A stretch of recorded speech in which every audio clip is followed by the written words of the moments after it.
the Grouchy Nerd.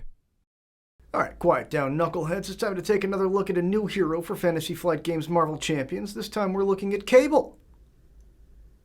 What? That's the opposite. Nathan Summers was born to Scott Summers and Madeline Pryor, a clone of Jean Grey that Mr. Sinister created for the sole purpose of creating a child.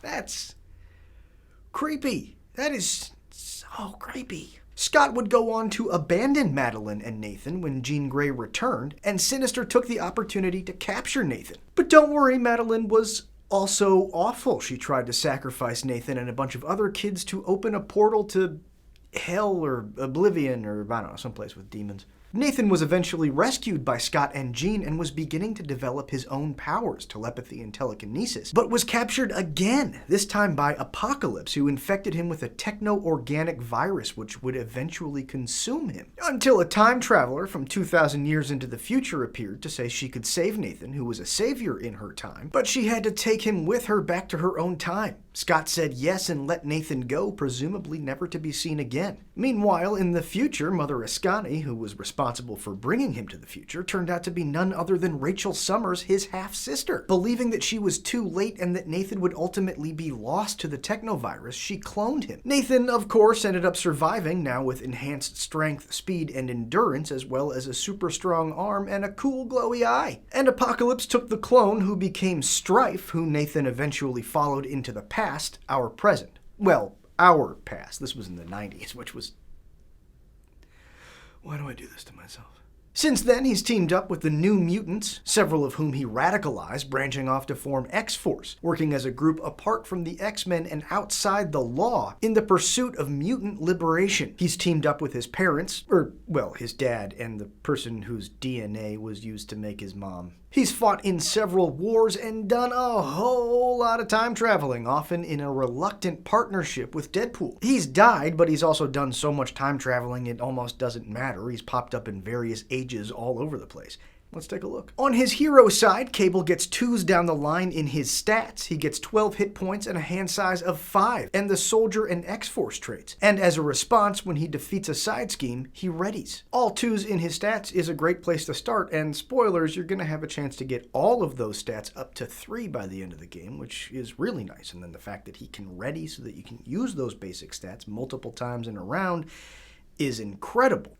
Granted, having to defeat a side scheme in order to ready is sometimes a big ask. You got to make sure you have one out and that it can be defeated, and it has to be defeated by Nathan to get that ready. But this pack also introduces a new type of card, the player side schemes. These are going to be side schemes that you play, you put out, and when you defeat them, you're going to get some kind of bonus. We're going to see more about those in a bit. On his alter ego side, Nathan Summers gets a recovery of 4, his hand size goes up by the usual 1, and he swaps the X-Force trait for a mutant one. He's also got some special deck building instructions. He can include player side schemes from any aspect, and Soldier X has a special setup instruction. He gets to search his deck and discard for a player side scheme and put it into play. Those are still to come in a little while, but the aspects each got one, and they do the things you would kind of expect them to do in the aspect. If you defeat the protection one, you get a tough status, that kind of thing. So being able to choose which of those side schemes you want to put into play first and defeat first and then get that bonus first is really nice if you want to bring out an ally or if you want to have a tough,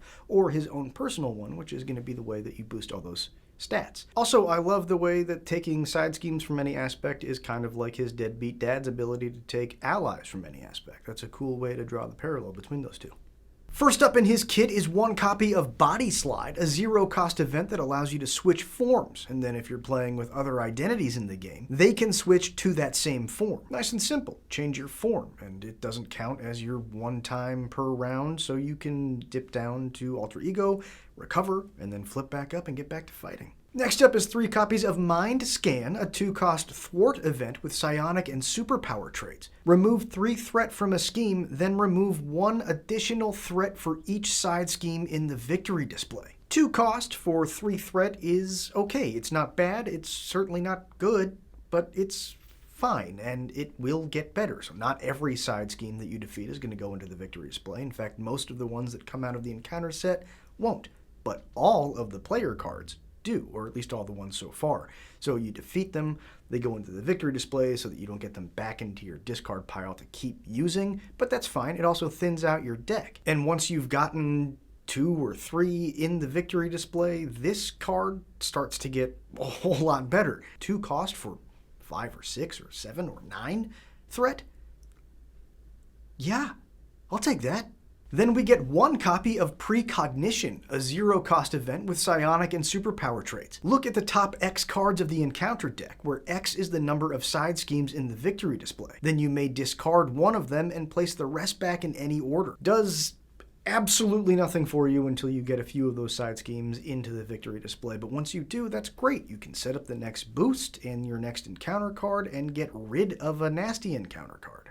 Then 2 copies of an attack event with the psionic and superpower traits, Telekinetic Blast. This one costs 3 to deal 6 damage, but then deal an additional damage for each side scheme in the victory display. So again, until you get a few side schemes in the victory display, this one's pretty underwhelming at 3 costs for 6 damage, but once you do get a few in there, this gets great. It's going to take a while to spin up into it, but you might be doing an entire villain phase in one hit. Next up is Cable's very own signature player side scheme, Technovirus Purge. It costs 0 to put out, but it's going to come in with 5 threat on it, and only Cable can remove the threat from it. When you defeat it, it goes to the victory display, and while there, Cable gets +1 to each of his hero stats, and gains the psionic trait. 5 threat when not even your own allies can help you take any of that threat off is kind of a lot, especially early game, which may be the only real reason to not use your Soldier X to put this one out into play immediately. It's going to sit there for a minute. You're going to have to kind of work that threat off as opposed to putting one out that you might be able to get out in one turn. On the other hand, once you do get it into the victory display and you're getting that static boost with all 3 of your hero stats and the psionic trait, so the team building exercise can bring out your other psionic cards for cheap, that's a pretty good argument for bringing that out early, and if it takes you a turn or 2 to get it out of the way, then it takes you a turn or 2 to get it out of the way, and then you're that much stronger for the rest of the game. Grey Malkin is next, a 2-cost location support. Exhaust it to generate an energy resource, but then ready it each time you defeat a side scheme. That's excellent. That is so good. I mean, having a resource on hand, never not good. Being able to ready a card, especially one that gives you a resource, never not good. Then we get another support, Professor. This one costs 1 and is a tech persona. As an alter ego, exhaust Professor to either draw a card or search your deck and discard pile for a side scheme and add it to your hand. It is an alter ego ability, so the chances to use it are going to be few and far between if you're playing true solo, but when you do use it, that's great. You're digging those side schemes out from your deck or your discard pile, putting them into play, getting them back out of play, and then getting to use them being in the victory display to boost all those other cards. Then we get Escanison, a 1-cost title upgrade. After you defend against an attack, exhaust Escanison and spend an energy resource to remove threat from a scheme equal to your thwart. And that energy resource can come from Grey Malkin. So now you've defended against an attack and you've used Grey Malkin to use Escanison to take all the threat off of a side scheme, get it into the victory display, and then you ready and you can go do more thwarting or punching. Forced Amnesia is next. We get 1 copy of this 1-cost upgrade. When you defeat a side scheme, attach this card to it and add it to the victory display. Great to beef up that victory display even more and then get even more out of those cards that are looking to see how many cards you have in the victory display. It's an upgrade, so you can put it into play and then wait until a side scheme comes out of the encounter deck that wouldn't normally go in the victory display, attach this to it, defeat it, there it goes. And now your deck's even thinner. Then we get 1 copy of Plasma Rifle, a 2-cost tech weapon upgrade with the restricted keyword. As a hero, exhaust Plasma Rifle and spend an energy resource to deal 1 damage to an enemy for each side scheme in the victory display, up to 4. And again, a way to use that energy resource coming off of Grey Malkin, so it's not even costing you anything from your hand. That's so good. 1 for 4 is so good. Even 1 for 3 is pretty good. Then we get 1 copy of Telekinetic Force Field, a 2-cost upgrade with psionic and superpower traits. When a friendly character would take any amount of damage, discard this card to prevent all of that damage. It's an upgrade, not an event, so you get to put it into play and then it just sits there until you're about to take a big hit, and then no, you didn't. You didn't take that big hit at all. That's wonderful. It doesn't help Escanison or flow like water, but because you're not defending, but that's still really good. Last up is 1 copy of Temporal Leap, a 2-cost upgrade with the Tactic trait. As an interrupt when the main scheme would be completed, remove this card from the game, put a side scheme from the victory display into play, then move 4 threat from the main scheme to that side scheme. Great little failsafe for if you're about to lose on scheme. Most of the other, I think all of the other failsafes we've gotten have been if you're about to take the damage that would defeat you. This is for the main scheme. And that's great. Though do note that the putting the side scheme into play from the victory is part of the cost of that one. So if somehow you don't have any side schemes in the victory display, you don't get to trigger this and you just lose. The bad stuff. Cable's obligation is Technovirus Resurgence. Search your deck, discard, hand, and the victory display for Technovirus Purge and put it into play with this card attached to it. If you can't, like if Technovirus Purge is already in play, discard this card and deal yourself an encounter card. Technovirus Purge being Cable's signature side scheme, so the one that's giving you the bonuses to all of your stats and the psionic trait. This makes you lose those, at least temporarily, until you get it back by defeating the side scheme again, which, remember, is 5 threat. So it's not an easy one to just get right back into the victory display, especially now that your thwart is going to be down to 2. Next up is evil clone of Cable, Strife. He gets 5 hit points and 2s in his attack and scheme, but he also has the villainous keyword, so each time he activates one of those 2s, he's going to get a boost card. He has psionic and mutant liberation front traits, and as a forced interrupt, when a player plays a psionic event, cancel the effect of that event and deal 1 damage to Strife. Ooh, so that takes Telekinetic Blast, which should be getting you 6+, and turning it into 1. So you're going to have to go old school punchies on this one. Back to the Future is Cable's Nemesis side scheme. It comes in with 4 threat. Cable cannot take threat off of other schemes when this is out, and other identities can't take threat off of Back to the Future. And same deal for minions. Cable can't attack other identities' minions, and other identities can't attack Cable's minions. It's kind of like a mini Kang, version 2. Cable is in his own little bubble universe that can't be interacted with from anywhere else because he's in a different time, which makes absolutely no difference if you're playing true solo. It's just the side scheme that does nothing else. Then we get 1 copy of Telekinetic Force Field. Attach it to Strife if he's out and the villain if he's not. When the attached character would take any amount of damage, prevent that damage. If 2 or more damage was prevented that way, discard this card. Now, I'm not 100% sure here, but I am 100% sure here. Those 2 damage have to be ignored at the same time. You couldn't ignore 1 hit, 1 little ping, and then another little ping of 1. It's got to be 2 at the same time. Next is, thankfully, just 1 copy of Mind Scan, a psionic treachery. Place 2 threat on the main scheme, then place 1 additional threat on the main scheme for each side scheme in the victory display. It's like your stuff, but horrible. That could end the game when you would otherwise be very safe. You might be putting 5, 6, 8 threat on the main scheme all at once from 1 card. That's done. You lost. You just lost. The last of the bad is Telekinetic Blast. Take 2 damage and then take 1 additional damage for each side scheme in the victory display. That is insane. That's insane. That's not even, you can't even defend. It's not an attack, so you can't defend. You just die.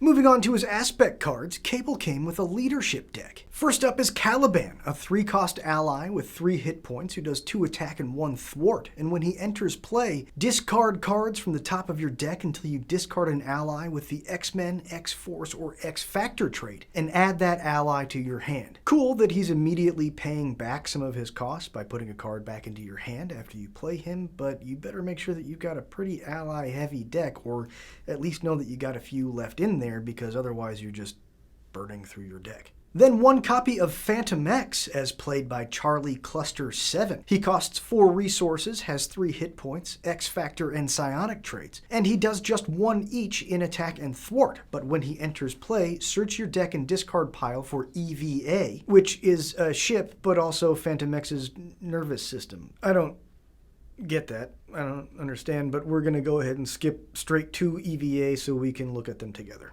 EVA is a support vehicle that costs 0 but can't be in play without Phantom X also in play. As an action, exhaust EVA to either remove 1 threat from a scheme, deal 1 damage to an enemy, or heal 1 damage from Phantom X. So cards that rely on other cards are usually a bit tricky, but at least Phantom X can go digging EVA out of either your deck or your discard pile, though if you run into EVA first, it's just a resource. Though it is a wild resource, so that's pretty good.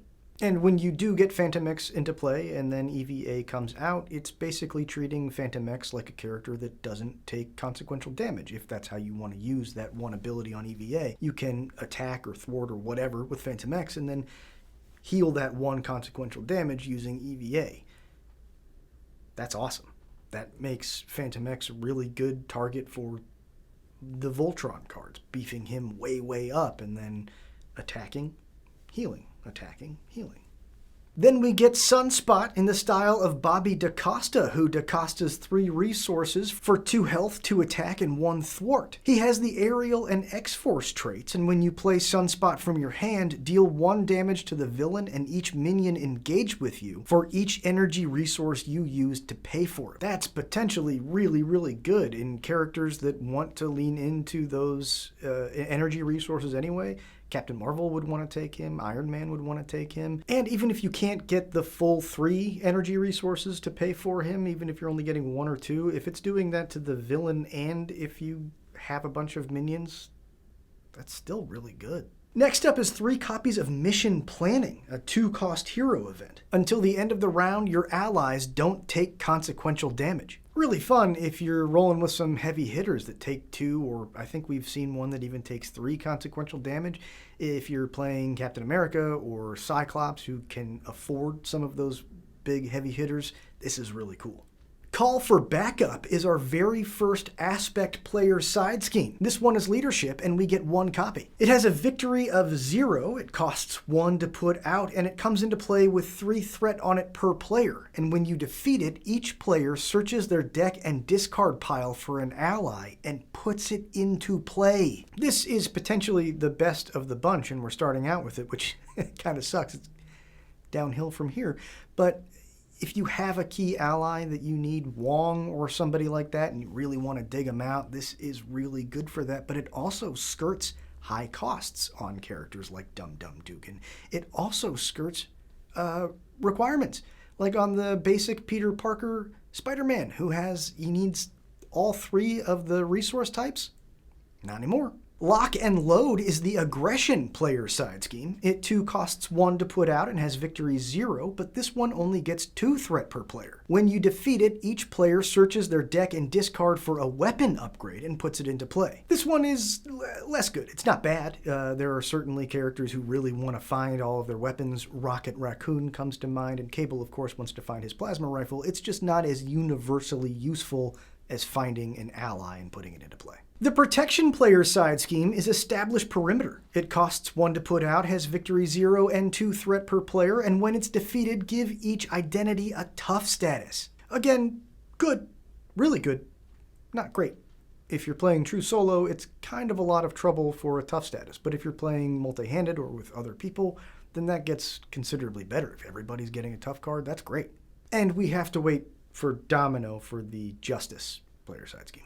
Back over to leadership, we get Uncanny X-Force, a 2-cost support with the team trait, max 1 team per player. If each of your characters has the X-Force trait, each ally you control gets +1 to their thwart and takes 1 less consequential damage when they use that thwart on a side scheme. The team cards are cool, and boosting all of your allies' thwart is very cool, though do remember Cable has to be the one to defeat a side scheme for it to ready him, so you can at least use your ally to loosen the jar, but then Cable's got to be the one to take the last threat off. The last leadership card is Mission Leader, a 2-cost title upgrade, but you can reduce that cost by 1 if your identity has the soldier trait. As a response, after a side scheme is defeated, exhaust Mission Leader to draw a card. And now that one does not have to be done by Cable. That's anytime a side scheme is defeated by anybody, you get to draw a card with this. That's awesome. Soldiers so far are obviously Cable, Captain America, Captain Marvel, Venom, and War Machine. Deadpool, as played by Wade Wilson, is next. He costs 3 to get out, has 3 health, and does 2 attack and 2 thwart, and has the Mercenary and X-Force traits. As a forced interrupt when he would be defeated by consequential damage, heal 3 damage from him instead and add an acceleration token to the main scheme. Well, I don't like those. It almost makes me not want to take Deadpool, but he's honestly really good. 3 cost for a character that does 2s in his thwart and attack. That's pretty good. That's pretty cheap. And then the fact that he doesn't necessarily die if he goes out on consequential damage could be really good if you're in a place where an acceleration token isn't going to catch up with you. It's not good early game to do that, but if you're making a final push and you've put some upgrades on him, sidearm, which was reprinted in this, or reinforced suit, or inspired, that can start to get really, really good to then not have to get rid of him, discard him when he does too much. But I hate acceleration tokens. Next up is Deathlock in the smooth stylings of Unit L-17. He costs 4 to get out, has 3 health, and does 2 attack and 2 thwart, but when he comes into play, choose an upgrade that can go on him in any player's discard pile that costs 1 or less and attach it to him. Things like Inspired or Enraged or Sidearm, so he might cost a bit to get out, but you get to immediately boost him once you do. Frenemies is our Cable Deadpool team-up card. It's a 1-cost event. Deal 1 damage to each Cable and Deadpool, then remove 3 threat each from 2 different schemes, which might clear you a side scheme and do some managing of the main scheme, which is great. And because Deadpool has a better than average chance of sticking around for a while, this might even work in true solo. You might actually have your ally in play when you draw this. Maybe.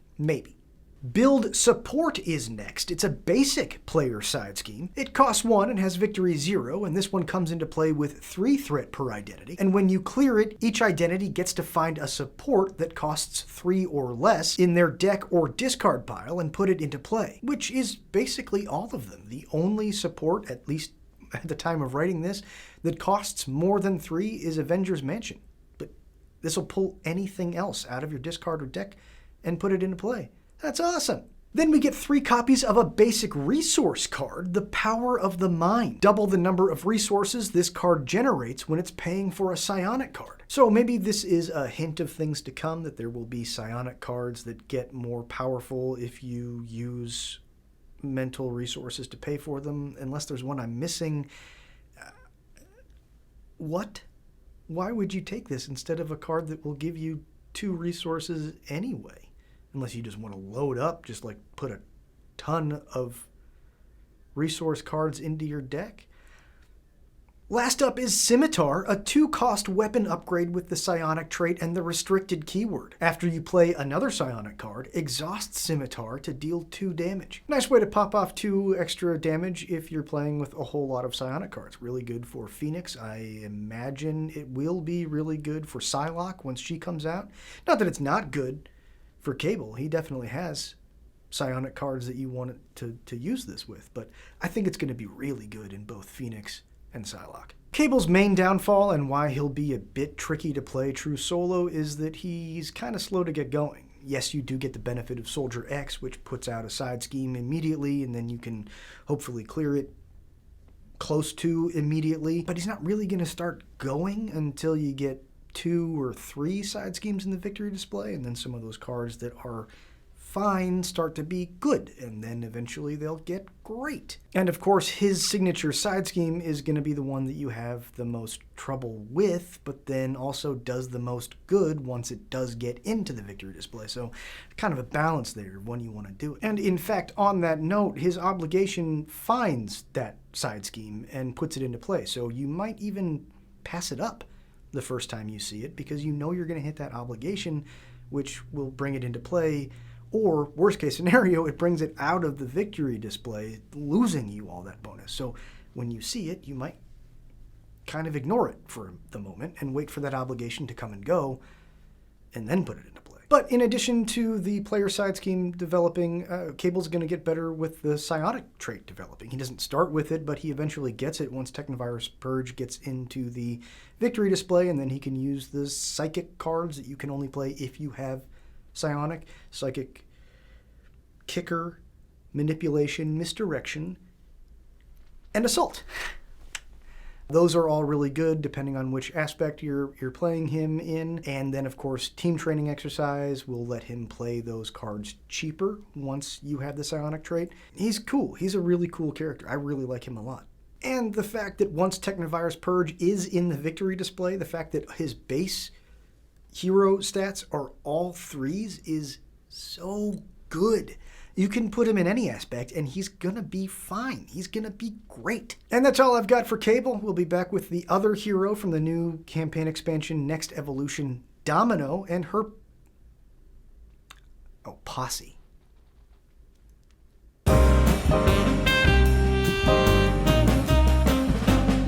The Grouchy Nerd